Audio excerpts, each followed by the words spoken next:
Yeah, so we wanted to do another time that would be different than our normal Wednesday night or Wednesday late evening or late afternoon, early evening time.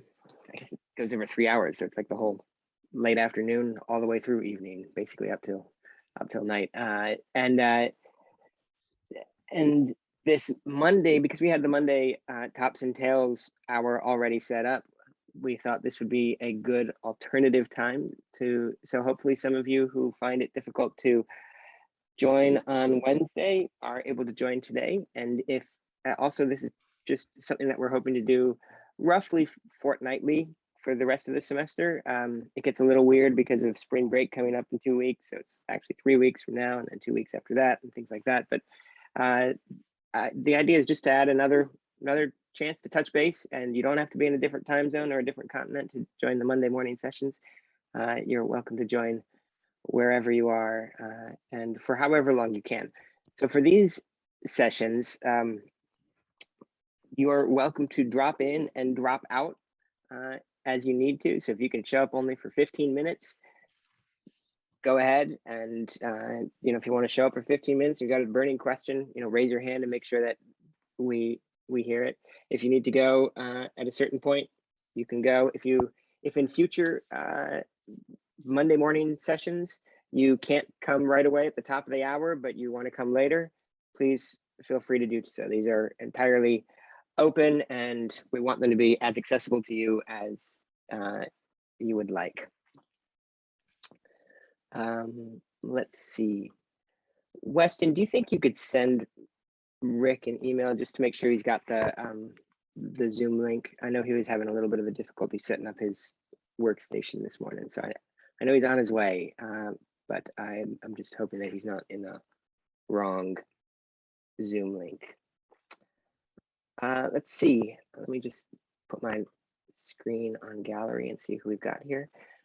Welcome, Ashley, Kiara, Christo, Jasper, Elizabeth, Michelle, Natalie, Cindy, Megan, morning, Weston. It's great to see all of you. I know we had some questions that were sent in ahead of time, but you're also welcome to bring up any things that you'd like to discuss here. It doesn't have to be submitted ahead of time. It's an open session.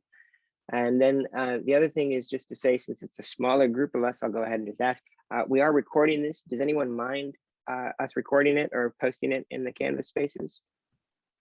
No, we're all in. Okay, great. Just wanted to get that, get clear on that to begin with. All right, so before we dive into some of the questions that were sent in ahead of time, does anyone have anything that you're looking forward to discussing this morning?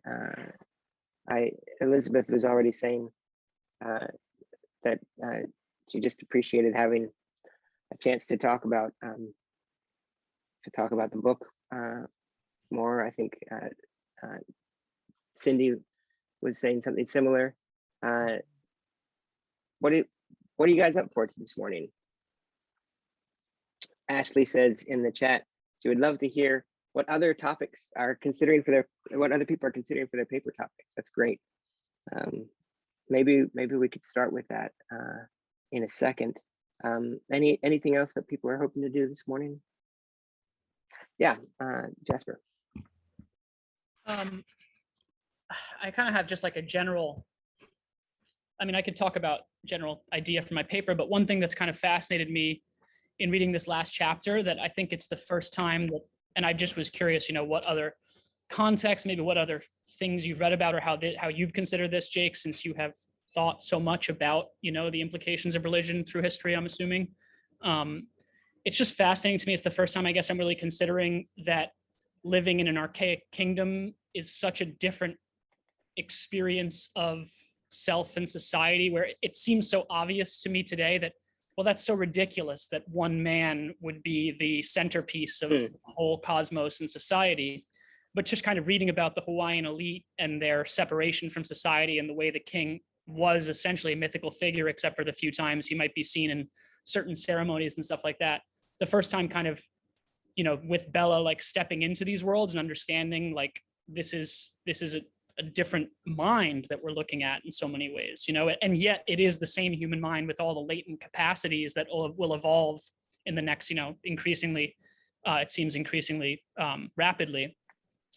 But and I'm also really fascinated about how play, where Bellah, I think, makes a really compelling point for where all of this emerges, becomes so serious, where now the king is playing cutting off heads and, has this super serious element where now play is just this, it's created all of these rules that are logical. And I'm sure that there were gripes and complaints and fear, like he talks about, but that suddenly the rules of the game could seem common sense and logical, and to build a coherent world to people back then, where we are looking at it now. I'm looking at it now saying, how this seems so ridiculous, but I think Bellah does a really good job of making us understand how this world was stratified and reified and did make sense in those contexts. And that basically just kind of general fascination with all of that, how play has become this in the archaic. Yeah, that's great.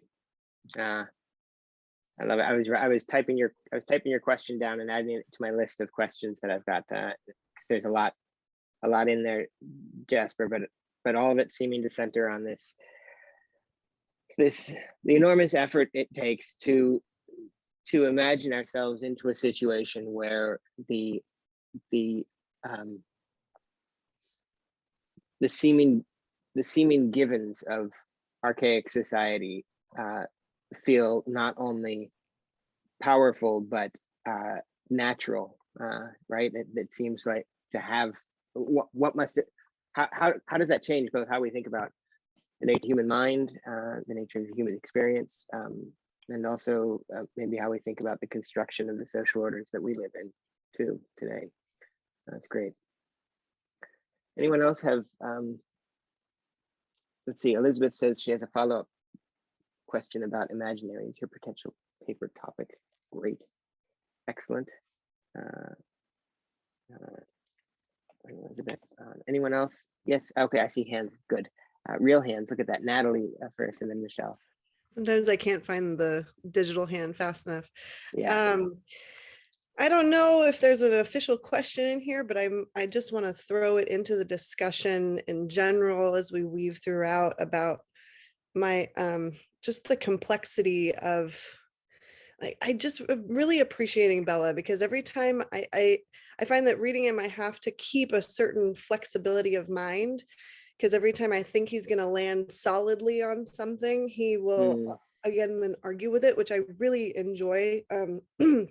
And so I just want to bring the thread of multiplicity into the conversation, especially in this new chapter. And he says a number of times comments about how hunter-gatherer societies are more egalitarian. And I'm only halfway through David Graeber's new book, The Dawn of Everything. Do I have that right? And so. he adamantly argues against that. And so I thought for a moment they were arguing against each other, but he then goes on and argues as well. He argues with his own assertions about, really complicates that statement of, them being egalitarian. Actually, it's really, more complicated than that. And I feel like I'm looking for some handholds on the transition from traditional into archaic, and he gives some, but a lot are more complex than that. And so I guess if anything, it's are there handholds, or are we tossing that idea out? Or I'm willing in either direction, but that's what I'm going to toss into the mix here. That's great. Let me write that down.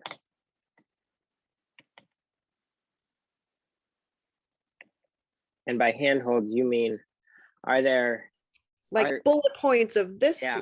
This is this, and this is this, and I feel like it's he almost gives hints at those and then takes them away with a new example. Right. Natalie, do you mean bullet points in terms of this is what tribal religion is, this is what archaic religion is. Yes, and And then even more, and then in between this, in between, these like were the hand, steps from this to yeah, that. handholds to Yeah. get between our tribal and archaic. Yeah. Yeah, like ranked society, like ranked lineages, for example, would be one handhold, perhaps. Right. Like it's not as, oh, we thought it was because of agriculture, but maybe it's not because of agriculture. So yes, that's what I'm pointing to or asking about. Yeah, that's a great question. Looks Michelle. like Michelle. Thanks, Rick. I guess I'm only halfway through the chapter for this week, but I think I see hints, or maybe I would like some clarification on, or at least maybe what you both think about as we're shifting from maybe the more hunter-gatherer toward the hierarchical. He starts to hint in this book, or at least this chapter, about this option, this exception, this hierarchical model, hierarchical, excuse me, and what that might mean for like moving into Thomas Berry's Echozoic era, for example. And then I go back to, I think maybe it was the first or second chapter where maybe the significance of the bee cognition is important here, or aspects of play in making that shift, or what do you think about that anyway? Where do you see us going as a culture to help facilitate a more equitable, peaceful future? And I know that's broad. So can I just ask a clarifying follow-up question? Are you specifically thinking about given the sort of emergence of a newly striated and oppressively hierarchical system that we see in the archaic period, right? That we see these enormous sort of hierarchy machines at a civilizational level. How do we think about that legacy and to some extent mitigating it in the sort of in the ecozoic? Is that what you're asking, or did I think so. misrepresent it? And maybe do you think that we still have even, yes, that, but also perhaps, are we strongly, and I know it'll evolve as we go through the rest of the book, are we still very strongly hierarchical? I know we weren't today, not maybe in the same way in the different institutions that are social forces that are running our lives, right? And what do you think about that? Or maybe I just need to keep reading all these, well, maybe I'm asking the question too early, but. Yeah. Think of how many hierarchies are subtly and not so subtly in existence all the time, in our family life, in our classroom, and there was a time when the professor would only be called professor, and maybe not be called, we wouldn't be saying Rick and Jake, which I kind of have insisted on being called Rick for 30 years, but I don't know if that's partly California, but it shows kind of this egalitarian shift that's been happening out of the more hierarchically role kind of firmly role hierarchies that were in place even in the generation that I was growing up as a child within, but they're still there in so many ways. Jake, we're just taking questions. I'm just realizing we're just taking questions now and not really responding to anything or we're not having conversations. I was just collecting them in the beginning as we got going, and my apologies for shooting up with a tentative response. So yeah, I'll just no. It's as I was saying right before you arrived. This is a pretty free and open discussion here. So there's people can drop in, drop out. We can break from what we're doing in order to do something different. But as I was just wanting to hear what's up for everyone so that we can plan accordingly Yeah. at the outset. Megan. Morning. I'd like to talk a little bit more about what Jasper said about play turning into sacrifice. I also want to follow up on Natalie's question, just trying to, mine's more in relation to time, like what time frame, just even a broad time frame for tribal and a broad time frame for archaic. Mostly because the group I'm looking at for my paper really does seem to span both, if not three.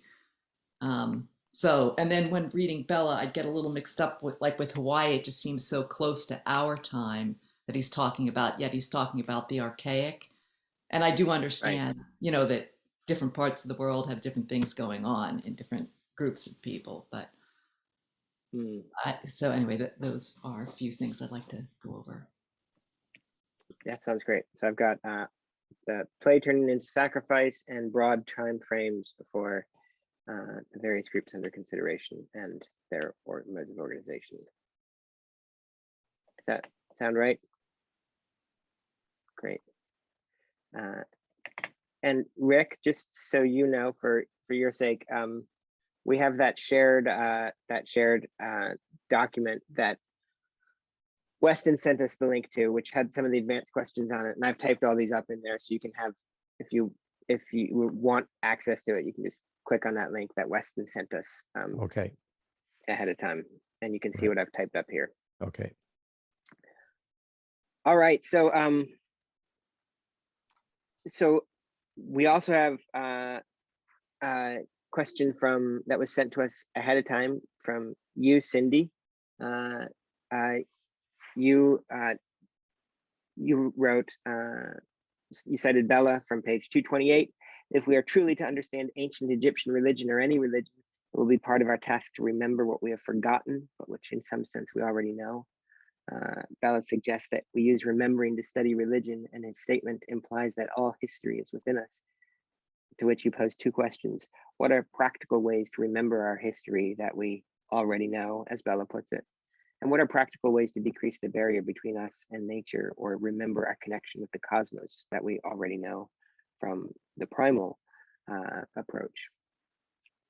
And then Christo also sent us one saying, within the sociology of chiefdoms and later kingdoms, by what criteria is the dominant, usually male figurehead selected?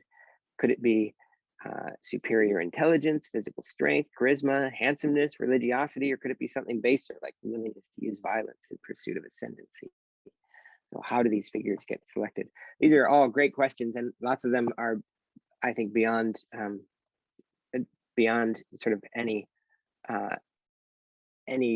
competence for, I think, me. I won't speak for Rick, but probably to like settle definitively, decisively. These are, but they are, I think, great questions to ponder and think about together. So I'm looking forward to doing that. Before we do that, I think it would be nice to start with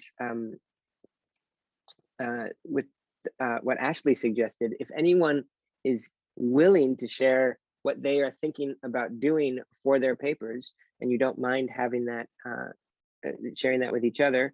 If you'd like us to turn off the recording while we do that, we can do that. Or perfectly okay doing that. But if you don't mind it being out there for everybody to see, we can leave it on. So one, is anybody willing to share? And two, would you like us to pause the recording while we do so? I can share. Okay. Do you want us to pause or leave it No, running? no, you Let can it run. It's Okay. mine is written. Well, it's already just about written because anyway, I write when I can because of work. And it's about going, the question you just read, going from primal to this right here. Oh, I don't know if you could see it, but going to the postmodern. How do we get back there and ways to do that? So I'm looking, that's why I'm really trying to hone in on what do you call it? What's the name of it? You know, so I wrote up just saying, let me see. is there a disconnection, that between us and the environment that's hurting the environment? Then I go into the origins of the universe to show that, we're made of the same thing. And then the difference between the primal worldview and the modern worldview. And then ways to kind of decenter the human or enhance spiritual flow to bring us more into a primal worldview and strengthen that connection, which will hopefully help the environment. So. Sounds great. Thanks for sharing, Cindy. Kiara. Oh, sorry. Go ahead. So I was just gonna say, so I really want to know the practical ways to go primal. And anyway, that's my whole existence for life practically. So yeah. Thanks. Thanks, Cindy. Kiara. Hello, everyone. So, yeah, I actually wrote you both, Rick and Jake, an email in my morning about it. Yeah, because yesterday I was listening to the recording of the lecture, and I thought about doing something around the Bacchae by Euripides, because Jake was talking about how, I guess it's archaic or tribal. I also have to make that distinction clear, but like this very primordial kind of ritual where the aggressivity of that is present in society, in the living together, is represented, performed even practically in rituals in a way to diffuse it, to sublimate it, or to exercise its power.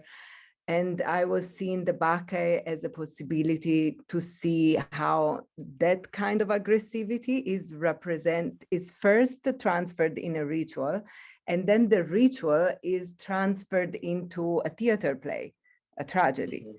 And so, being able to see these two steps and to analyze it from the perspective of the evolution into the Axial Age, because like at the moment when it turned into a theater play, it was already the 5th century BC, and it was already a time when democracy was starting to be created. And actually Bellah, in his chapter on Greece, he suggests that theater plays were fundamental to root the principles of democracy, and they really contributed to this shift towards a democratic mode of living. So I'm still at the very beginning of this idea, but this is the direction in which I'm going. I love it. It sounds fascinating.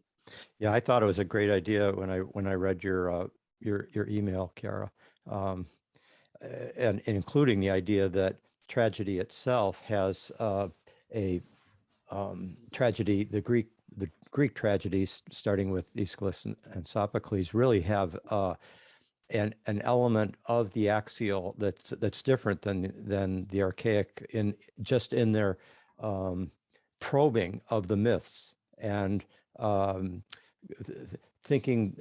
working them through from different perspectives, rather than just kind of telling the gods did this, the gods did that. There's more reflexivity that's been injected into the very ritual of the Dionysian theater. So in that sense, not only the democracy happening around it, but right within the very text or within the very performance, there's an axial reflexivity at work in relationship to the great myths, and in a sense, putting the gods on trial at times. Rick, can I just add something in here or ask a clarification? With my experience in theater history, theater is very much has its roots in ritual and evolved out of that. So when you think of the Bacchae being a piece of theater, it's not theater play as we might consider it today, where we're going to a Broadway show. It was very much viewed from the entire participation too as being very much a a part of ritual, the ritual process of gathering, and there was the chorus speaking on behalf of the collective, and so there's a lot of other rituals at play there. So just the straight over, I just wanted to comment on the thought that it was just a theater play versus it was still very much emerging out of that. And I'd be curious about Rick or Jake, your thoughts on when it kind of flipped over and just became an entertainment, or because my understanding is it was very much still cathartic. Catharsis was a part of the whole theatrical ritualistic experience and the reason for it in the first place. Yeah. Yeah, I tried to, I think I said that it was like a movement from, it is a ritual itself. And of course, it's the Dionysian theater in Athens was a central ritual. And I still think theater, film, all sorts of performances are profoundly rituals and not just entertainment. I mean, many can be just entertainment, money making, hype, whatever, but ritual is deeply involved in the hush of what as the in the theater, as the lights darken, the proscenium arch, the curtains open up, and then suddenly you're in another world that you're entering into with a kind of almost ritual solemnity. So yeah, a couple of thoughts. Jake, I'm just, again, I apologize for I had computer issues stopping me for my first few minutes being with you. So I missed whether we're just going to keep taking people saying there are things that they'd like to discuss, and then get around back to them, or I'm just concerned that we may build up so many things that we haven't addressed when they're brought up that they almost have to repeat them again to start with. Oh no, I think it's okay for us to engage just the way we're doing. And right now we're as far as I understand it, and I'm open to doing it differently, but people are sharing their topics, and if it leads to discussion like this, we follow that discussion for a bit. I've got the questions that we collected at the beginning to go through. So after we're done sharing topics and talking about them, then we'll start moving into some of those questions and anything else that comes up. So I think okay. This is I'll let you direct the timing on that. Sure. If I think we're getting off script too much, I'll try to wheel us back. But I think we're good. Okay. All right. Great. I just want to say, Weston, I think in terms of your question about when performance diverged from ritual more fully, I think it's really pretty late in the game. So I think the condition of possibility for organized performances and dramas and things like that to be seen outside of a ritual context was something like the invention of secularity, which I think of as pretty late in, and essentially a post-Reformation idea that even sort of plays that would have been performed for entertainment, up through the Middle Ages, that entertainment would still have been seen within a context of life itself as ordered towards ends that are given internally to ritual life, because all of life was ordered in that way. The sort of secular arm of government and things like that that wasn't controlled by the church or the religious institution was still seen as cosmologically ordered by these ritual performances. And so would being a cobbler or being a blacksmith or a farmer or whatever, right? So that in a sense you need a society that has created a supposed distinction between ritual and ordinary life, where they now exist in a kind of separation, as opposed to one being the narration of the other in order for that to fully happen. I think that's a pretty late or a pretty recent development. I also think it might be an illusory development, right? I think it's it might be the case that we've never actually succeeded in, Bruno Latour says we've never been modern. I sometimes think it might be the case that we've never actually been secular. We just don't quite see the ways in which our lives continue to be ritually ordered to ideas, forces, and objects that are functionally religious, but that we don't see because we can't name them that way for ourselves. But we relate to them in a way that from outside, if I were to do a kind of sociology or anthropology of my own 21st century culture, I might be forced to use religious categories to make sense of it. And the other cool thing about that is I just want to say, like, one of the areas in which we miss this is that for almost all of the societies that we've been looking at so far, and for most of human history, festivity and games and contests were also deeply bound up with ritual performance, right? So we often think of these games and contests and things like that, we put them on TV for entertainment, or we engage in them in our off hours because we we go bowling or something. I haven't been bowling in years, but you know what I mean. But these were often considered, in a sense, almost, if not offerings, participations in the cosmic festivity and in cosmic rites, and that's also something that I think can be hard for us to imagine our way into, but is certainly present in most of the historical cultures that we're looking at in this book. All right, Elizabeth. Thanks, Jake. I don't know how to put my hand down. Do I have to do it manually? You do. Sorry. Right. It feels really obnoxious to see it there, like I'm doing this all the time. Thanks. I'm really interested in tracking sort of the relationship in my own mind among ritual, myth, and imaginaries. I brought up in my reflection from Canvas this week, which you nicely answered, Jake, Charles Taylor's understanding of imaginaries, the way he's used them. And I've spent some time looking at other people's uses of imaginaries and how they find them valuable. I'm really interested in kind of understanding, because I always think about the future. So I'm thinking about, probably similarly to Cindy, what gain do we propose moving forward, right? Mm-hmm. How do we get to these planetarities beyond modernities? What's the game, based on all the good stuff we've learned in the past, that we could bring forward to articulate in a way that's incredibly inclusive and egalitarian? And I'm wondering what the role of imaginaries could be in serving that purpose. So I'm initially wondering if imaginaries are myths themselves once they've been articulated or narrativized, or maybe they're very different. Sorry.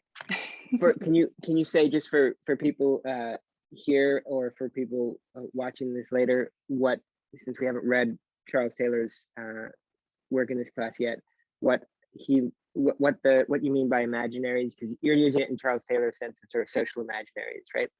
How would you describe that? I don't mean to put you on the spot, but if you're up for it. Not at all. And Jake, I could also use the language that you used, because that is on Canvas, so other people can see it if they go back to that lecture page. You had described them as tacit, inchoate, deeply embodied pictures of the social world that lives in the individual imagination, but it's also socially held. So these are things that we these are the forces. I almost think of them as being kind of the cloud or the space that we all occupy, that is semi-understood but not consciously by a particular community or social group, that really does govern our perceptions of reality and how we take action to continue to reify it, even if it sort of exists below our levels of perception day to day. Yeah, thanks. Yeah, it's a great concept, and I think it's really important when we're thinking about these things, because oftentimes we can think that we can often think that the challenge is to deal with a problem at a level of sort of conceptual thought and intellectuality and that sort of stuff, and that matters. I spend a lot of my time thinking about the things, but often, even once we've sort of overcome an unhelpful idea at the sort of rational level, it continues to live unresolved at an imaginal level, because it's structuring our imagination at this social inchoate level, even after we've sort of dispensed with it at the intellectual level. I mean, people do this all the time with things like dualism or certain forms of reductionism or things like that. You might overcome it at an intellectual level and see how that doesn't work. And yet, if our imagination is structured in these mechanically reductive ways or something like that, we continue to use metaphors. We reach for ways of understanding the world without realizing that we're doing it, because our social imaginary has been structured in that way. It's a powerful tool. I'm glad you're working on it. It's a kind of extension of the depth psychology project, which is to be become more aware of the unconscious paradigms, archetypal patterns, structures, inherited historical, cultural motifs that shape our imagination socially, morally, etc. And so whether we think of them as paradigms or worldviews or archetypal complexes, sometimes in the depth psychology Jungian world, they're called cultural complexes, and those can really shape, as Jake is saying, long after one may have done a devastating intellectual or philosophical critique, the mythic or the imaginary is not, the only problem with the word imaginary is, of course, it can be just seen as just imaginary. We have a word, imaginal, that comes from Henri Corbin, and that idea that the imaginal refers to a reality that is, in some sense, it's different than the material reality, and it's different than the conceptual. It's not just a fabrication. It's not just imaginary, but it's imaginal. It's a dimension of being, a domain of existence that one can have insight into. But taking in Taylor's view and how you're using and Jake's using the idea of a social imaginary, it can really tap into things that are much bigger than just an individual or even, I think, a social construct. There are deeper, I think, archetypal roots to the imaginaries, and you just don't put those out of business with a graduate seminar decisively showing the conceptual inadequacy of them. If only it were so. Yeah. Well, on the other hand, there's probably a few things that we're glad that graduate seminars can't just get rid of because they That's don't true. beat the current intellectual fashion. That's true. Natalie. Thank you. Well, this has been wildly helpful. Thank you, Ashley, for starting the question, because I've had just the fledgling idea for my final paper, and all of you brilliant people, this has just been really helpful to help to flesh it out. So want to acknowledge that. I ordered The Story of Myth after Jake's lecture inspired me, Johnston's book. I have not yet read it, but I intend to, because I'm interested in the evolution of story and myth, not just as myth as the way that historically we have used to describe our external and universal cosmological existence, but how story and myth has created and brought into being our our existence. And so, and I'm what I'm finding listening to both Elizabeth and Kiara, I love the specificity of what you're focusing in on. And I haven't chosen for myself what that is. Maybe the hero, you know, because it, you know, Bellah certainly has a number of heroes or gods that he hones in on through a number of stories. And, you know, I'm certainly interested in how that translates into modern day of, yes, you know, what you said, Jake, about the religiosity that we find even in modern day secularism. I'm interested in that. And even these seemingly secular heroes that we have, like, what is it about Luke Skywalker and Frodo Baggins and, you know, these big mythic figures that really captures our not just captures our imagination, but actually moves a like a modern worldview through you know, an evolutionary process into wherever it is that we're going. Anyway, that is very broad, but that is the beginnings of my thoughts, and it was very helpful to hear everybody else's thoughts. Thank you. It sounds really rich. Thanks, Natalie. Megan. I would just like to say to Natalie, I read a book called Young and the Crisis of the Western Civilization by John Common that might speak directly to your topic. But I would also like to ask Rick what he thinks of that book, if he's read it. I missed the name, the title. I think it's called Young and the Crisis of the Western Civilization by John Common. And have you read that book? I haven't read it, no. I think he may have sent it to me. Unfortunately, I get a lot of books sent to me, and I can't keep up with them. So sorry, I can't comment without having read it. But I'd be very interested in what he has to say. Yeah, he sort of well, at the end of the book, he looks into different myths and stories and Harry Potter and like contemporary movies. And I think what he was saying, people drifted towards Avatar. Well, he said that across Harry Potter, the 6 books, the dark and light never came together and it never integrated. Whereas in the movie Avatar, it did. And that had such a resonance with people today. But, and maybe that's where we're moving from, this hero's journey that basically doesn't, he talked about Campbell, but he said it lacked joining darkness and light together. This is right up my alley. Thank you. I'm buying this book. Yeah. I didn't do very well explaining it out. I might just say a word about the heroic, since it is an issue that will, obviously it shapes so much of myth and so much of our own psychologies and so much of our cultural history. And I think there is a kind of backlash against the hero that is very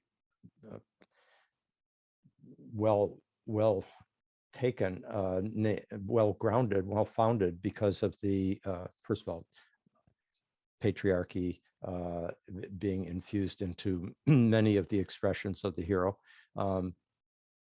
When you were bringing up, when one of you were bringing up like Frodo, as well as Luke Skywalker, which came at a later generation than I was.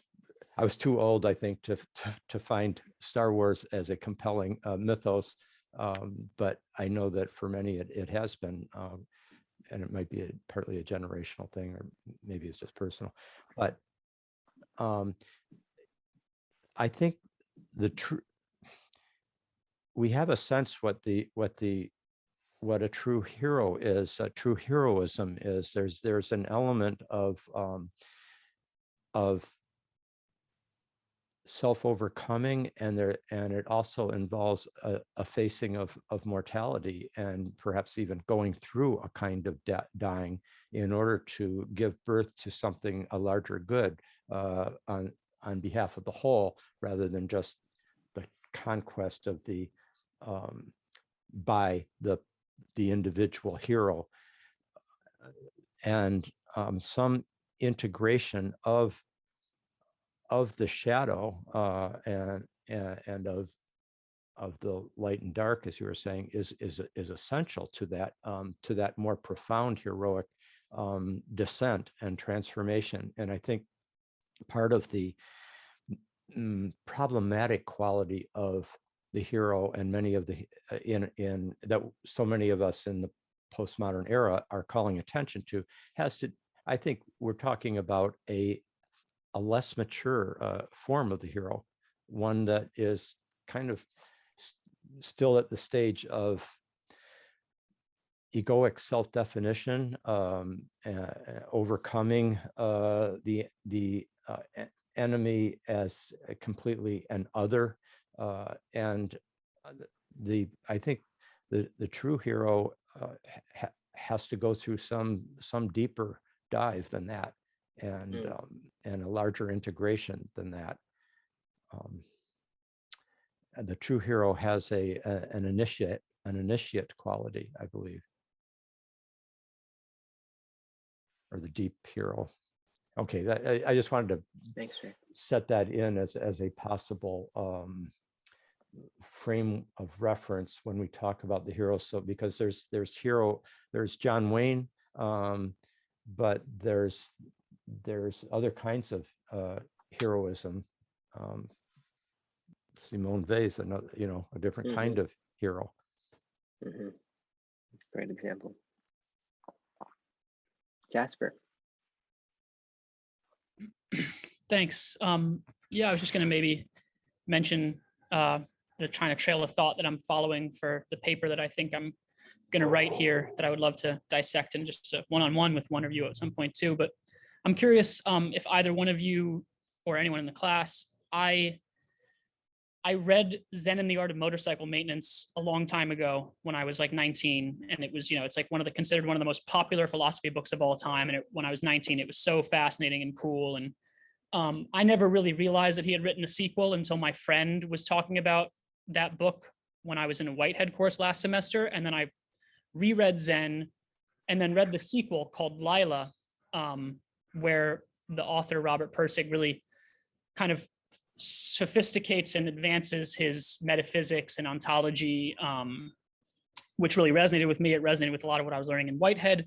But Bellah, with this play concept, has opened up this whole other kind of lens to see these things through. And I'm curious if either of you have read Lila, if you remember much of it, if you know much of Persig, who's kind of considered like a pop philosopher, but I think I've found some interesting papers that really do show how he is legitimate, has a legitimate philosophy to put forward that does fit in academia. All of that to say that he has this concept of quality, he calls it, which I think can be likened to Tao or Whitehead's creativity as the basis of all reality, as opposed to subject and object and matter. But he says there are these two aspects of quality, which is dynamic, which is like free, creative, undifferentiated, and static, which is, patterns, repetition, kind of structure. And Bellah, in showing how play, which I think is a pretty clear example of the way there is this dynamism, this freedom, this creativity, but also there are rules, right? There is this static quality where if the dog starts getting aggressive, it is no longer play. And obviously we see this in humanity, and just kind of doing some dissections of the way I think that there's something to this idea of dynamic and static and the way these things unfold in human history, where, Bellah says you can never fully shut out dynamic quality. You can never create a closed system such that it's all static and the structure is so whole that, when you've created an archaic kingdom, Bellah is already showing us how the very structures that have tried to stratify society so much have already created their own downfall, in the fact that this dynamic quality, this advancement of the intellect, of morality, of all of the imagination, of just creativity, is not going to let something that tries to be too static and strangulating hold. And yeah, so I guess I'm just curious if either of you have read Lila. And I think when Raymond in one of our chats mentioned Lila as divine play, it was kind of this other like smack to the head for me. Is like, oh my God, I finally get what that is, not just like a nice artful concept, but as a potential reality that one can live in. Yeah.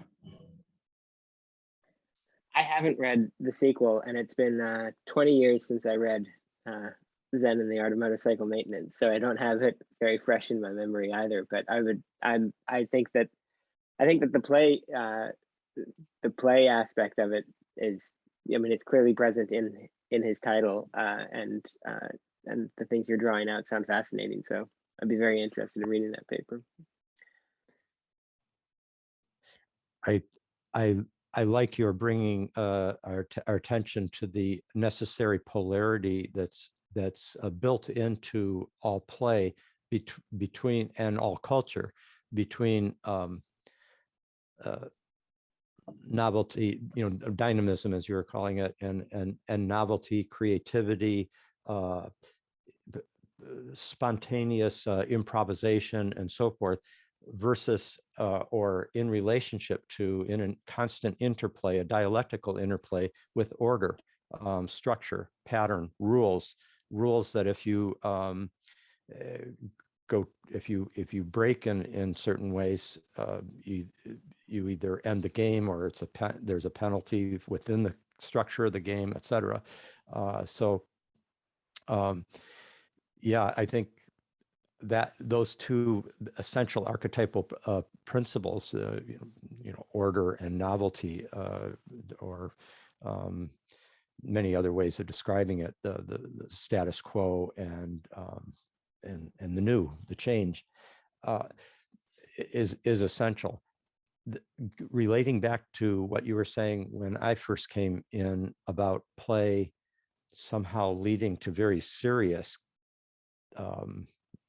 expressions, such as sacrifice, sacrificial rituals, human sacrifice, etc.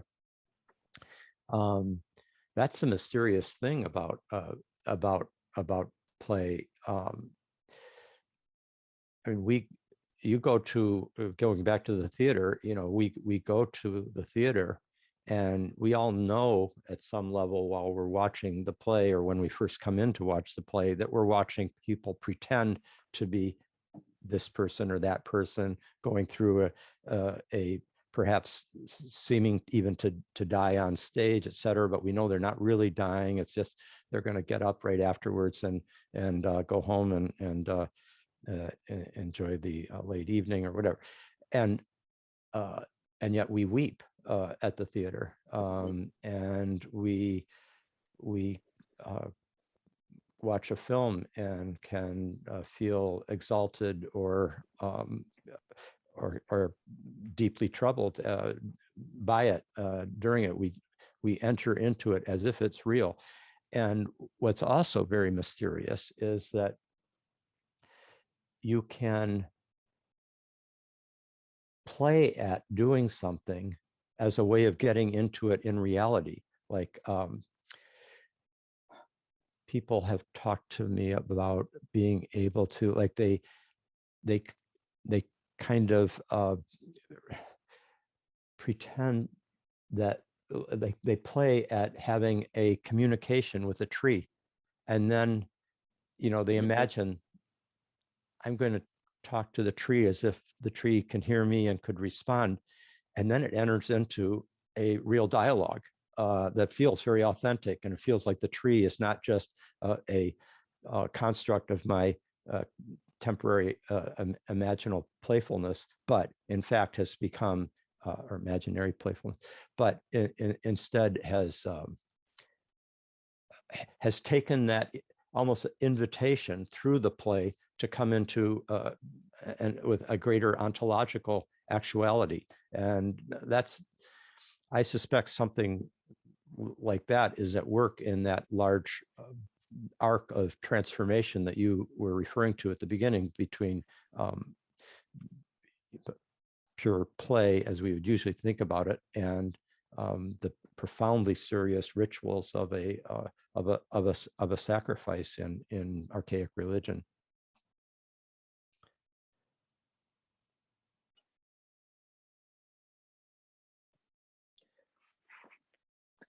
Thanks for that's I like the way that Rick, you started to transition us into the questions that people asked too there, because Jasper's actually so many of the questions that people asked today are related to these paper topics that you've been sharing, which is awesome and makes me very excited for the coming harvest in a couple of weeks here, when we start to see the précis of your final papers, as well as the final papers at the end. Jasper, did you want to respond at all, or follow up on what Rick was saying?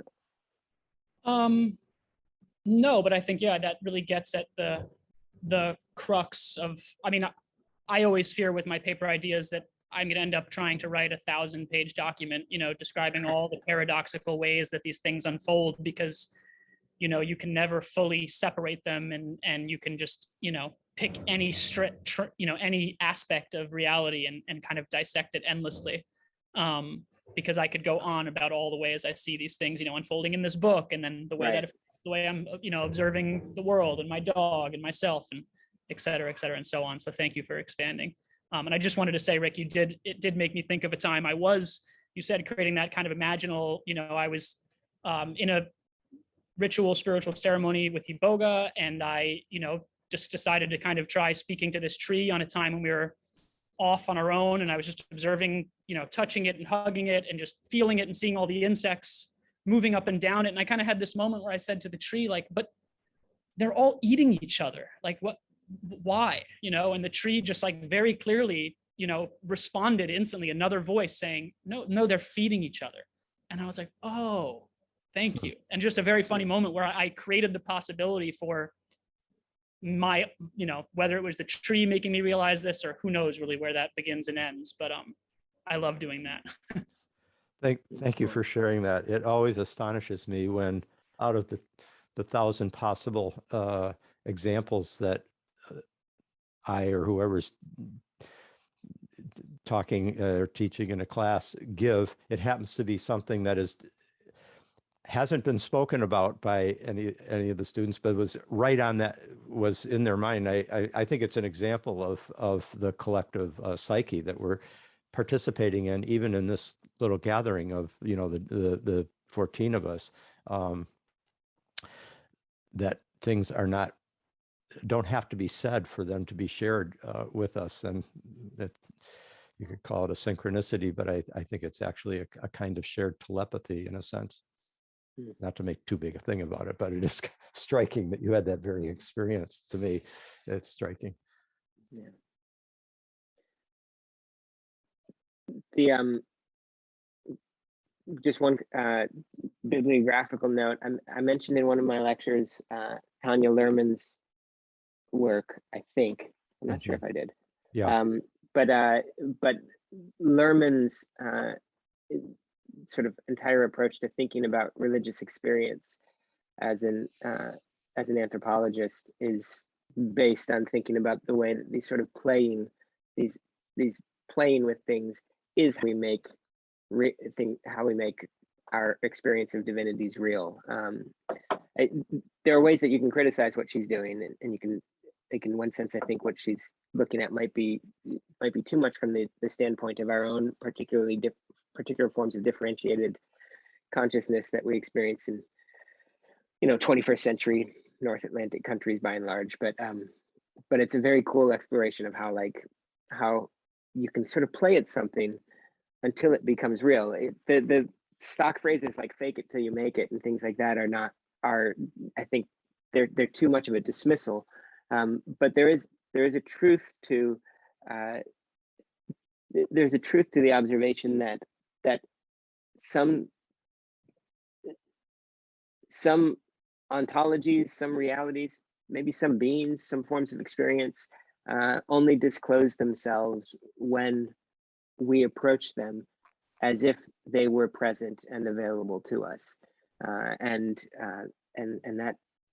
that can feel, in one sense, that almost has to be playful, because you can feel so self-conscious about doing that, and our rituals are clearly doing that.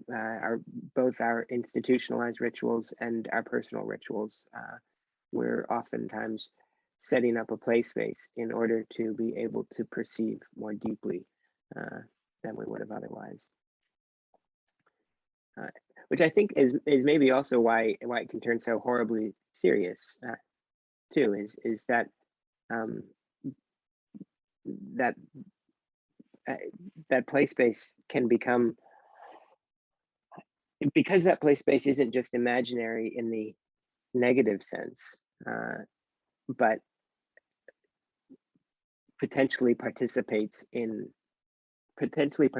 more deeply in realities that we otherwise might have left unacknowledged or unseen. It can become also extraordinarily serious, the most serious thing as you get into it, and that can be both hugely uplifting and emancipatory, and it can turn pretty nightmarish too, and sometimes both at the same time, which is part of the huge moral ambiguity of a lot of this. So, well, let's move on to some of these other questions. Keeping an eye on the time and knowing that people came with these great things in mind. Cindy, can we pick up your question about, because I think it's related to this. Part and parcel of playing at the seriousness of these things is this effort that Bellah invites us to when he's talking about Egyptian religion, saying that if we want to truly understand it, it's part of what we have to do, part of what the scholar has to do and the historian has to do, is to remember what we've forgotten, but which in some sense we already know. But it's one of these moments where Bellah lifts the veil on sort of his own approach to this, where he's not just speaking as the sort of doyen of the sociology of religion in the American Academy, but is now, you hear a little bit more of what's involved in trying to understand, these great aspects of the human adventure, these great chapters in it. And inviting us to remember something that's there, and I think that's related to his constant refrain that nothing is ever lost. That it's not the case that the mimetic or the mythic or even the episodic, it's not the case that these are merely stages that we've moved through. They are present with us. And present with us, not just in an atavistic manner, but present with us as continuing to evolve in our own lives and performance and participation in the cosmos. So, how is it? What your two questions were even more practical, though. They were, what are the practical ways to remember our history that we already know, and what are practical ways to decrease the barrier between us and nature, to remember our connection with the cosmos that we already know. Well, Rick, do you have an immediate thought on practical ways? I can come up with some too, but oh, well, all right, I'll go first, since you invited that.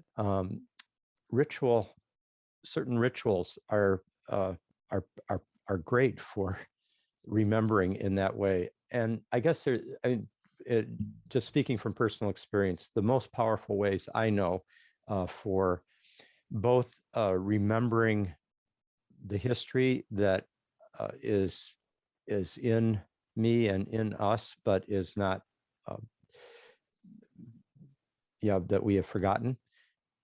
And well, I'll go into the other question about the rest of nature that you brought up, but just with respect to history, I think it's a combination for me of devoting myself to as meticulous and passionate a study of whatever I'm interested in historically, to bring that alive, to bring the past into the present, to make what could just seem very distant, enter into it as with a sense of presence and participation. But then a whole nother level of participation enters in by, for me, sacred medicine journeys are extremely powerful tools for overcoming that forgetting, for remembering in many ways, remembering deeper levels of reality, remember deep elements of history, and then also the kinship with the rest of the universe, and how much the mystery of the cosmos actually being inside me and me being in it can disclose itself through such a powerful ritual. And even the gentler forms of, I don't want to say altering consciousness. I mean, alter gets at something, but it's to be able to enter into forms of consciousness that perhaps are not encouraged in everyday, like while you're driving or something like that, where you have to be very much in touch with the Newtonian Cartesian coordinates of your life, and the mechanics of it for survival purposes. But my sense is that we have intuitive capacities that can be cultivated and developed through meditation, through disciplined psychedelic use, through prayer, and through the focused kind of meditation that is scholarship. All of those, to me, help me overcome that barrier between me as the part and this larger whole that includes deep history, deep cosmos, and the deep psyche that it unites me with all of them. I don't know if that helps, but those are sort of practical steps that not just steps, they're practices that are a huge part of my life. Jake, I'd be really interested in what you had to say as well. I mean, I'd second a lot of that, and I would, for me, I when I'm trying to study these sorts of things, I also, try to immerse myself in it, like you were describing, Rick. But I immerse myself in it in a multimodal, multisensory way as well. So I will oftentimes select music that I find evocative or resonant with what I'm studying to accompany me at least part of the time while I'm writing or thinking or reading or trying to prepare lectures or something like that. I'll try to look at images. Those of you who've been in my classes before know that I oftentimes recommend reading aloud so that your body is included, your body and your breath get included. I find it, if there's something I can't understand reading it in my head, if I read it aloud with my body and bring my whole sort of mimetic capacities to reading it, so that my body's performing it while I read, I understand far more than I would otherwise. And I think I begin to understand also at the level that Bellah's talking about, that sort of remembering what is there but is forgotten. I think also, Rick talked about non-ordinary, what for sort of our culture is often non-ordinary modes of consciousness or states of consciousness. I think paying attention to those is helpful. Paying attention to one's dreams, the imagination. I think this is also why good scholarship, good historical scholarship, and efforts to understand cultures other than one's own, requires that we not just read books like Bellah's, but also that we read the Enuma Elish and read primary texts and read poetry and narrative and things like that, because we're activating different aspects of our human capacities in doing so. And I thought I just sort of have to think about if I really want to get into something. Like, you know, I spent a lot of time thinking about the Middle Ages, and I have just over decades spent, you know, tried to immerse myself in these various modes and genres and textures and colors and places and things like that, so that they live in me and can evoke something that I know isn't identical. I don't want to suggest that my experience is identical to what someone living 1,000 years ago would have experienced. It's impossible for me to do that. But I can resonate with it. I can recognize that there's something elicited inside me in response to those text traditions, artifacts, sounds, all of it, that is helpful. The other thing that's really helpful, but that takes an enormous amount of time, is learning a language of one that's not your own, and especially one that's associated with something you're trying to study, right? You know, so in my case, I'm okay at Greek, and I'm better at Latin, and learning to inhabit some of those languages really helps my imagination, and I think you know, my brother is a far better linguist than I am. He studies medieval Islam, and he's fluent in sort of Quranic Arabic, and also is really strong in Persian. And he can think thoughts that I don't think, because he inhabits those. And then when that starts to mix into your dreams, where sort of you start to dream in a different language, there's a whole new realm of non-ordinary experience that is opened up that way.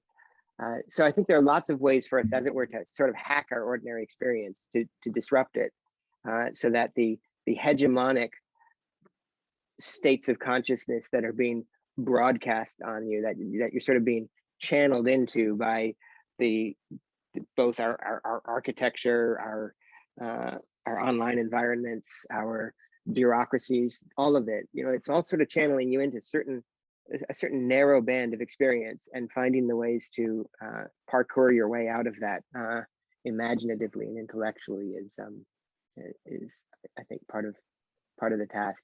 And then again, you know, finally, I also you know, I live a pretty ritual and sacramental life, and you know, my life and my family's life is ordered by religious festivals and things like that too, that we try to take pretty seriously. So that's my approach. Jake, would you say that when you were talking about how you can't completely experience what it would be like to be in the medieval context, but that you're reaching out towards it, and you're bringing it towards you. Would you think of that in terms of the idea of the fusion of horizons, that would be something that would be a good term? I think Gadamer's work on this is really great. You know, Rick's mentioning or referencing Hans-Georg Gadamer's Truth and Method, where he sort of develops a philosophy of hermeneutics, or of the art of interpretation, and sees it as the fusion of horizon is the achievement of these two different horizons.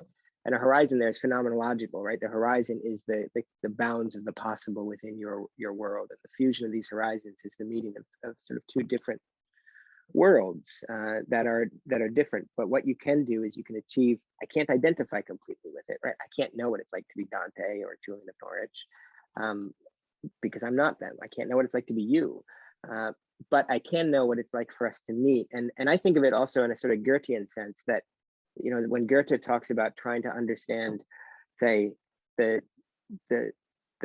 Erbpflanze, the archetypal plant, by what it does when we encounter it with our exact imagination, and we begin to follow its contours and its movements in us. And so there's a sense in which I'm not becoming the plant, but I know what this sort of loving attention to the plant, to the leaf, does inside me. And that's its action inside me, and not just my representation of it sort of forced onto it. And that's how I think about a relationship to say historical cultures that I'm separated from by, huge amounts of history, but that I can hopefully with care and attention reach out to and allow to grow inside us. Yeah, I particularly, you're bringing up Goethe in that way, and the way you described that in the last minute reminds me of how much the agency is on both sides. It's not just you or me as a scholar trying to understand something. I often think that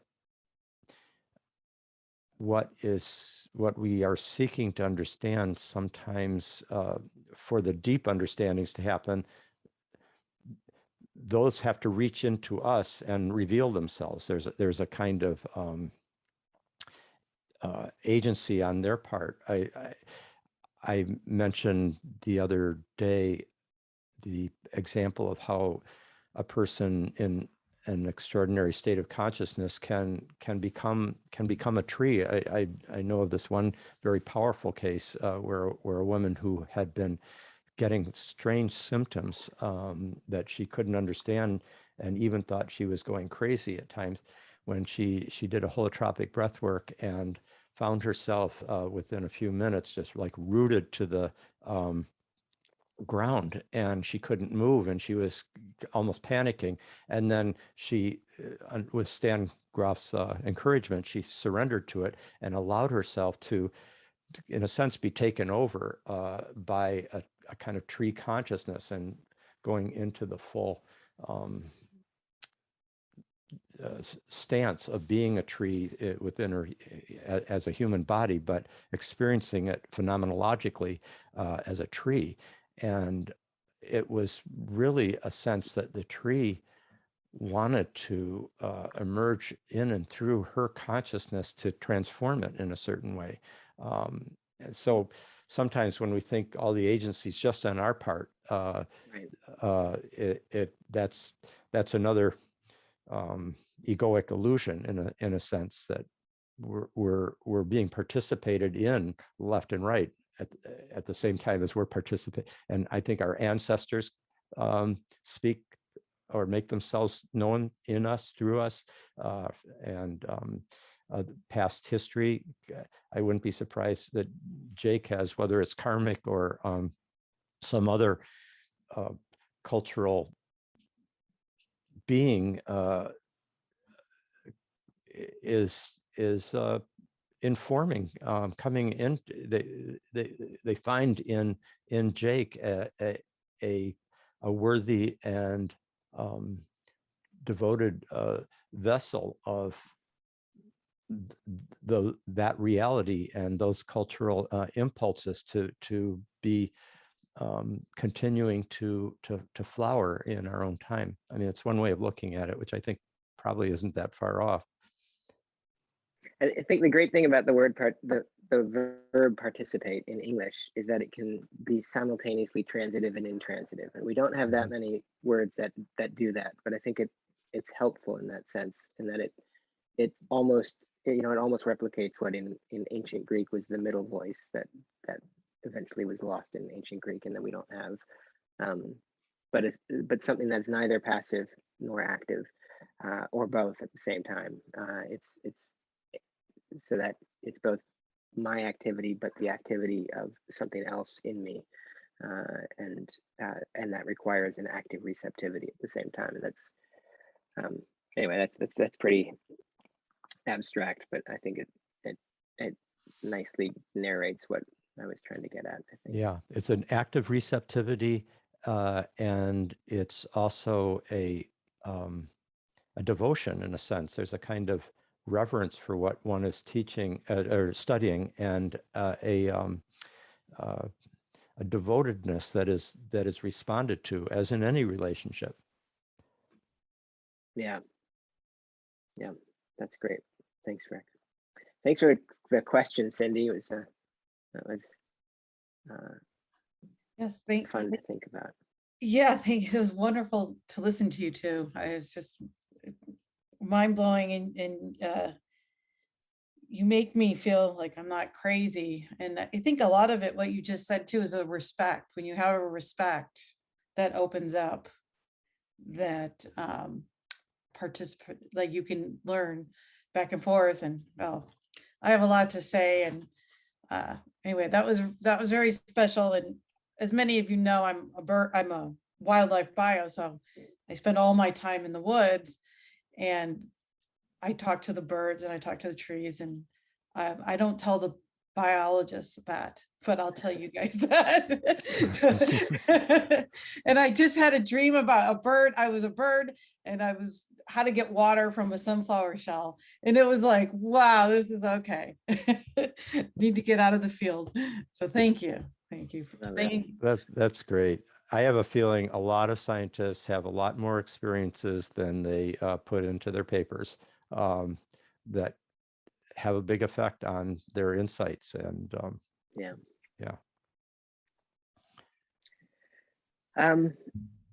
Maybe we should move to move to Natalie's question about handholds and the transition from tribal to archaic. The way I wrote it down is, are there certain general characteristics that mark these transitions from the tribal to the archaic? Rick, you started to think about this earlier on. Is there anything you wanted to say about it? Well, I think when we're doing our class this week and next on the archaic and then the archaic to axial transition, it'll be a good opportunity to kind of set out a number of handholds. I guess that's the right word. Thinking of holding hands too. To help clarify the most distinctive characteristics of each of these enormous epochal changes, transformations. But I think one of the things I find valuable in Bellah's book is that he does trace these transitions. So the chapter that we just looked at, which, I mean, he used the example of the Polynesian culture and Hawaii because it is temporally close to us, but and therefore we have records that allow us to, for example, what is that? David, the Hawaiian 19th century. I've read some of his writings about. He was there before kind of Christianity entered in, and he's part of the archaic kingdom there, and was able to describe it. David Mala, was it? I don't. Yeah, I'm trying to find. That's right, Malo. Yeah, that was just you can find his writings online. It's extremely interesting to read his firsthand report. And while one does have to realize that you're reading somebody who later became Christian, but he writes with a certain clarity and authority about the life beforehand that is quite illuminating. But the beauty of that chapter to me, and Bellah's choosing the Polynesian evolution, it's interesting. It seems to have begun about 2,500 years ago, which is basically the axial period within those four axial societies that we'll be getting into: Greece, Israel, India, and China. But in the Polynesian case, going way back, it's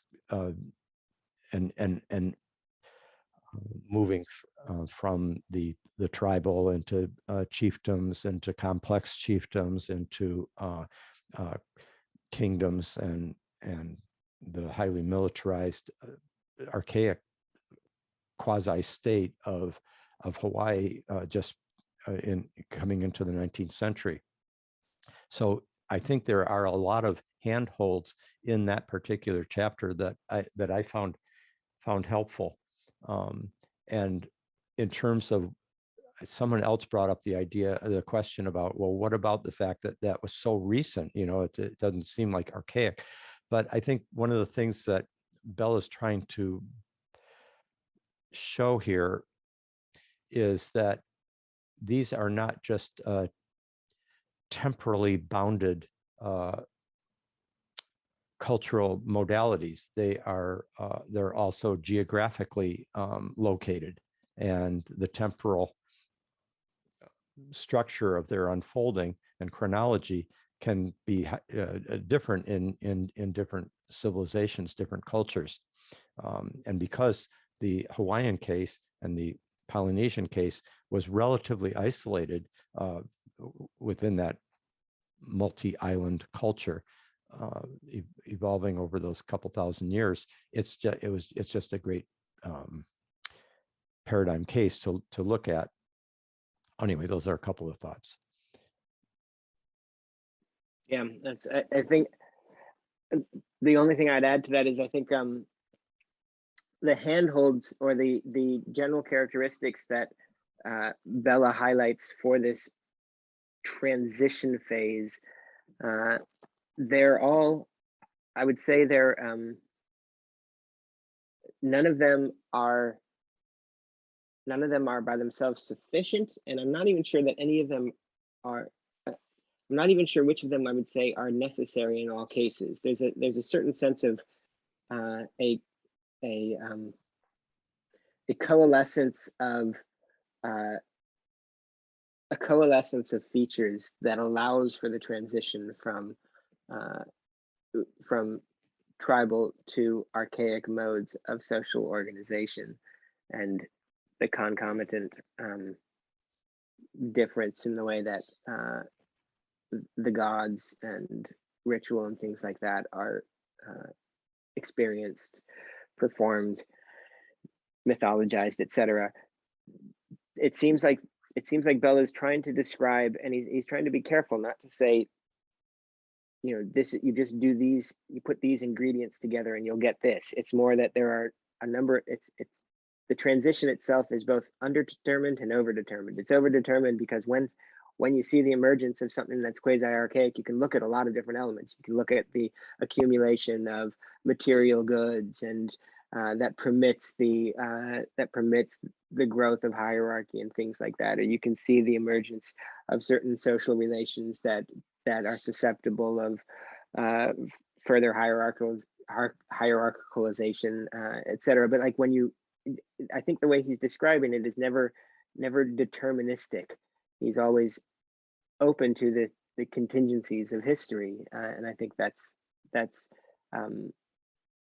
important to him, and I think important to how we understand this too. There's an element of play and freedom in the historical unfolding of these things, and there are certain general characteristics that we can look at from a sort of sociological or historical or philosophical vantage point and say, well, these things seem deeply salient, but I'm not sure that any one of these guarantees it.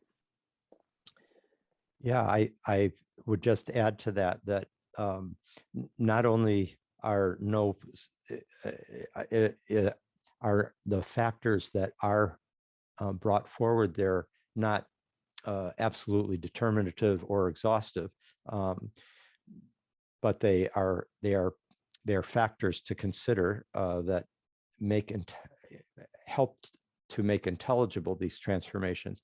But there's also perhaps some element of telos going on at a deep level of the collective psyche, the anima mundi, the animus mundi, as I've come to think of it as well. I mean, that other dimension that where there's a kind of evolving moral ontology.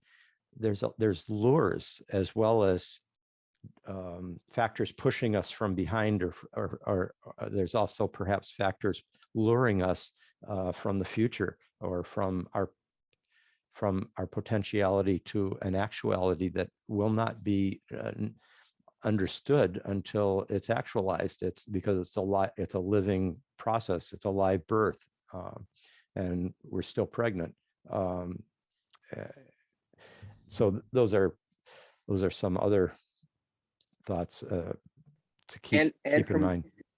And from within the self-understanding of say a culture transitioning to archaic, it's often felt as a function of the gods that is accomplishing this. And from I think there's nothing to prevent us from understanding the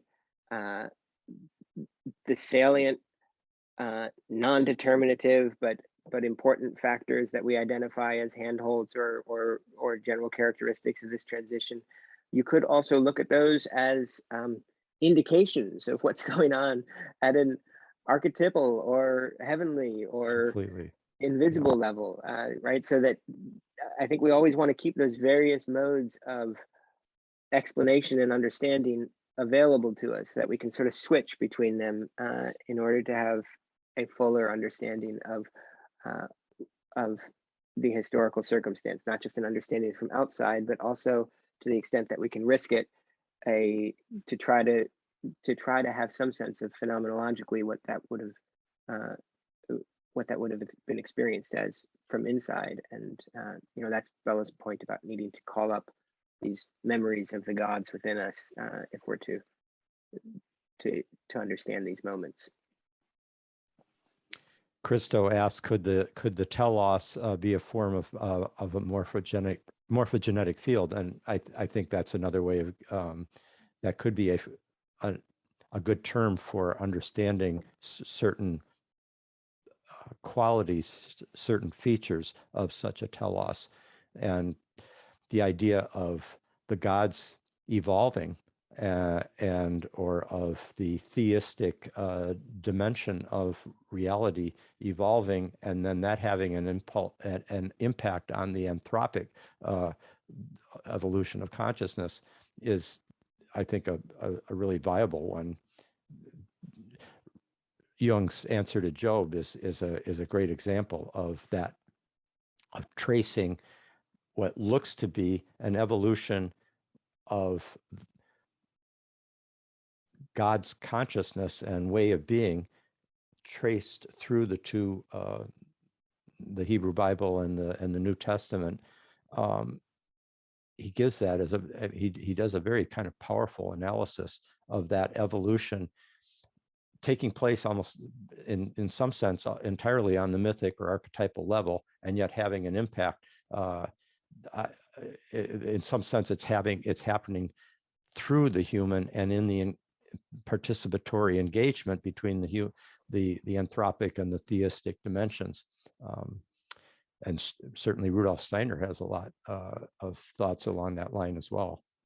The Akhenaten moment in right. Egyptian history and things like that are also really compelling to think about in that regard. Just before we leave this question of transitions, I think it's also related to Christo's question about what criteria signaled out, the figurehead, the dominant figurehead, the chief, the leader, the king, the successful upstart. And I think, Christo, you listed a bunch of different options, from the willingness to use violence to charisma and physical strength and things like that. I think we probably have to say it's just like these transition cases. It's overdetermined and contingent. Any one of those could possibly be what singles a person out, and probably a whole collection of those things. But often we don't know ahead of time. I mean, I feel this way in our own, in my own experience of history, and however many decades I've lived through it now. It's what the successful leader or the decisive moment. These seem often unforeseeable beforehand, and then only after the fact can a kind of can they seem almost inevitable. And that I think that experience in our own life, where like, I mean, you see this it's sometimes almost laughable in the way that, you know, an election that squeaks by in a country like the United States, that squeaks by, you know, a fairly small margin, is then seen as somehow inevitable, as if it's a testament to a whole, you know, a whole moment, a whole, right? But it's clearly, you know, so contingent in many ways. And I think that that's really telling, you know, also to the question that that Jasper had asked earlier about how these different rules and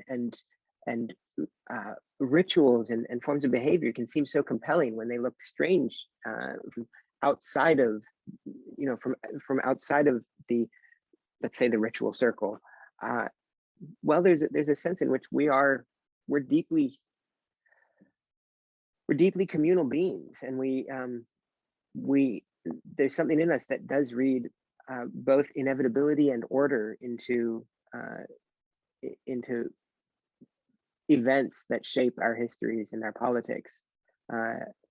One of the ways I think about myth, this is not the only ways, I think myth gets used in a lot of different ways, but one of the things that myth does is myths are those narratives that we tell in order to make sense of in order to make sense of the orders we dwell in. And the orders that we dwell in are those are the ways in which we make our social and intellectual reality intelligible. And because of the ways in which we make our reality intelligible, you can't really tell their existence outside of narrating it mythologically, because it's the condition, it supplies all the conditions of intelligibility for us. Life makes sense within these parameters. So how do you describe how those parameters came into being? And one of the ways in which you do that is through myth making, through mythopoesis. And that's tremendously powerful for us. It's tremendously enlivening. It's also really dangerous because that's where ideology, you know, comes in, where we make the contingent structures of history with all their injustice, we make them normative because we see them as somehow inevitable. And that's hugely dangerous, and that's part of the Axial Age. It disrupts in a certain way. It disrupts that equation of what is and what should be, or provides the possibility of disrupting it. It doesn't always disrupt it. Sometimes it radically reinforces it, but it provides the possibility of disrupting it by allowing even an individual, not just a king or prophet, but even just a person, the capacity to abstract themselves from that social order and see it from outside.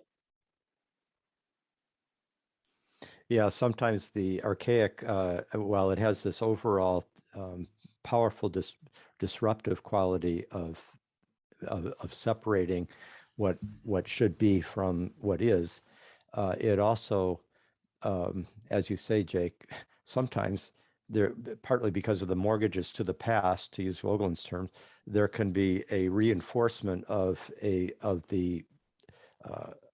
particular social and political order that is even more intensive than before, because the one God in all of existence is on my side. Dylan's song "With God on Our Side" really captures that, and Lincoln's description of in the second inaugural address of the strangeness that both the South and the North prayed to the same God who they believed was on their side. So the last question I think that we haven't quite touched on directly, and I know we're over time, so thanks for hanging out a little bit longer, everyone who has, is Michelle's question about the movement into these massive hierarchies that the archaic occasions. And if I understood it right, Michelle, you were asking if we're still hierarchical in this manner. Is that right? And how do we comport ourselves to this legacy? Is that? Yeah, and I guess I just caught hints of it here, and maybe that's where we're going. So some hierarchy or more hunter-gatherer to more hierarchical to maybe heterarchical. And are we still, correct me if that's where this is taking us or where it's not, but seeing our society still as fairly hierarchical all over, how do we encourage that shift towards healthier ways of living and relating, and not in just from a human sense, right? So hierarchy, at least in my mind, where we start to think more ecologically, or as Thomas Berry's communion of all beings, and more shared vision, where not just what I'm doing or you're doing or some president, but what are the bees or the trees, and I don't know, just thoughts on that. I'd be curious to hear what you think. Rick, do you have a thought there? Or? I think let me just say one thing that might be helpful, and that is that the establishment of hierarchies, even within our own being, where we differentiate within our psyche in such a way that one part of us can separate and look as if from the sun down onto the earth of the rest of our psyche and say, is that the best way of being right now? Like, let's say one gets overcome by a particular intense emotion, could be anger or rage, or it could be erotic desire or something like that. And to not let oneself just be in the grip of what is the spontaneous, instinctive, psychological, somatic response to a particular triggering moment, but instead through that differentiation to, in a sense, exercise some self-control and have greater agency, perhaps greater skillfulness, perhaps being able to think about, well, how's that other person, why are they acting this way? And maybe there could be some context that I could take in that would help me understand better why they're that way, so that I don't respond in this way. Greater empathic insight, allowing for a greater empathy to come in. In all those ways, there is a kind of hierarchy that we're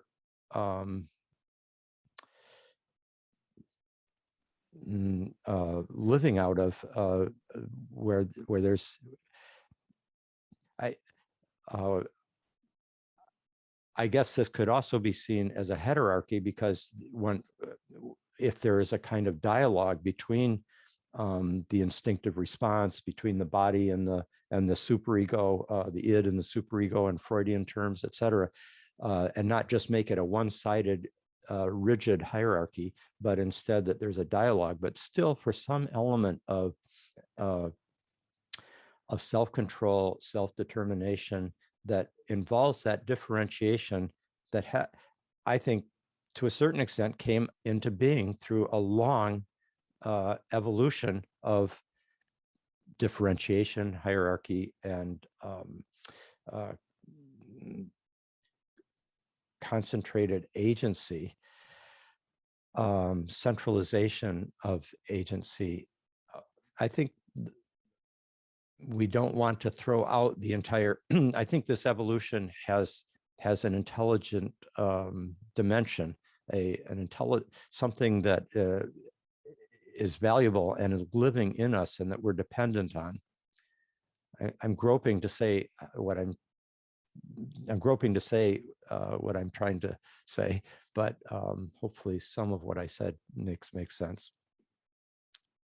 Yeah, I was thinking, I visited a charter school with Missy Laren in Vermont, and we went to Ridge and Valley Charter School, and just you know, I think a lot about some of the dangerous leaderships that we have. I mean, obviously we can look at Putin as an example, and thinking about watching them there as a school and how they were functioning. And they had shifted towards, Rick, you had suggested earlier, you know, we're talking about how it was the professor-student relationship to where the educators are called guides, and they're kind of not flattening the hierarchy. I don't know if that's the right word. Maybe it's not the right word. Shifting towards hierarchy. I don't, and thinking, watching how their school board was meeting, and they were calling a circle. And it was no longer that, you know, Robert's Rules of Order or president, CEO, and while there were different positions within the school structure itself, it was more different gifts, not I am above you, or I don't know, I guess I'm just thinking about it this way as we're shifting through. And you see that too in the religious experience too. So say, you know, I was raised Catholic and the priest, and he was this and that, and thinking about Thomas Leader and the spiritual guide, and thinking about Thomas Berry perhaps, and how, you know, the earth becomes my church, and seeing, you know, perhaps the again, these are my words or my thoughts of a farmer on his tractor could be that his pulpits, and now if he's spraying glyphosate on the food, then maybe that's not such a great leader. But if he's, you know, organic gardening, you know what I'm saying? So we're like shifting, and religion or my idea becomes not so narrow or reduction, but spreads out globally. It becomes planetized in a different way. Or I don't know if I'm making sense. Am I making sense to you? Yeah. Does that make sense? Yeah, it does. It's more dialogical. It's more participatory. It's more. Yeah, I love the idea of the different gifts. At the same time, there is clearly a need for order of some kind and structure of some kind, and we as children, when we're growing up, we thrive within a certain order, a certain structure. The fetus in the womb absolutely needs a container, you know, a safe structure, matrix within which, maternal matrix within which it can grow, emerge, and et cetera. So, and that's true right all along the line of our education and our journey. So it's always a kind of I think we do want to retain certain gifts that come from this long development of hierarchy, of increased agency that is developed over time, and at the same time to come into a more multi-centered, dialogical, participatory, mutually respectful mode of existence is kind of where it's at on all levels. Yeah, I mean, I think the only thing I would add to that is while we see the emergence of these enormous hierarchies in the archaic period, I don't think of them as being really disappeared. In fact, I think hierarchical ordering of society reaches an apogee in early modernity in a way that's just utterly inconceivable to these older models. They just don't have the surveillance tools and the disciplinary tools to achieve what modernity did, nor could they have ever imagined the kind of accumulation of wealth discrepancies that just the last few decades have realized in an unprecedented way on Earth. And so, and that's, and I lament a lot of that, while also seeing, in some ways, I see a lot of it not as a consequence just of bad actors, although there are bad actors and there are upstarts and there are unjust systems that are implemented at a global scale. That's clearly the case. And the numbers we're dealing with now are so titanic and unfathomable to the ancient world. Babylon, at the height of the Babylonian Empire, probably had 150 to 200,000 people in all of Babylon. That was the biggest city around at that time. Rome, at its height, had maybe 1,200,000 at its height. So these are now sort of like small compared to, you know, Santa Rosa, near where I live, has more people in it than Babylon at the height of the Babylonian Empire. And if you think about what that requires in terms of organization, and what that allows in terms of exploitation, it's pretty wild and daunting, I find. So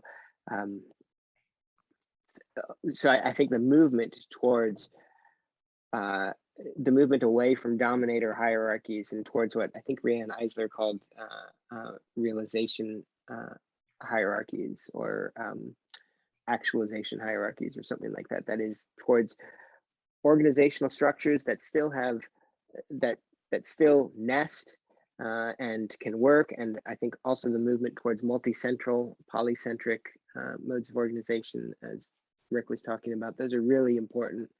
And it's a huge challenge when we're dealing with what Foucault called biopolitics at this level of these kind of population levels. So these are good things for us to keep in mind as we go forward. Santa Rosa and Babylon. That's an interesting. Like, I guess they both were really. They both enjoyed their hot tubs and.